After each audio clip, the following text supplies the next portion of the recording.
tepeye. İçim ya ne sözüm kaldı heceye. Yar gitti de dönmedi bu köye. Balamalar gözler kaldı geceye. Of amane, gönlüm yandı, içim kane. Gel de gör hale, bu garip yürek dermanhane.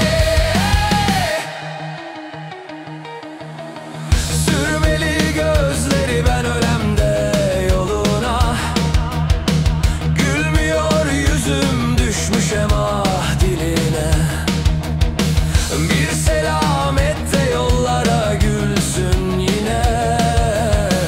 Sensiz geçen her gün vurur elime.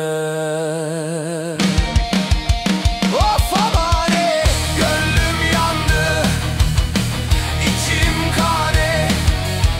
Gel de gör hale, bu garip yürek dermanhane.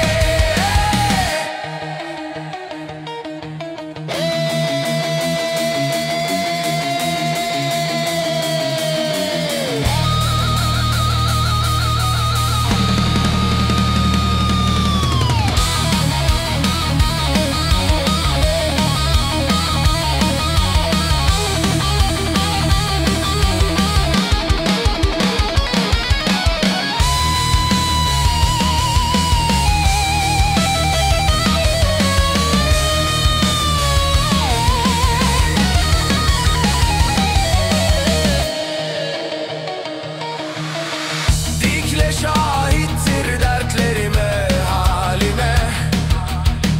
Kara taşlar ağlar bak ayrılığıma. Bir kere gel de dokun ben bu kalbime. Belki ölmem, belki güler yüzüme.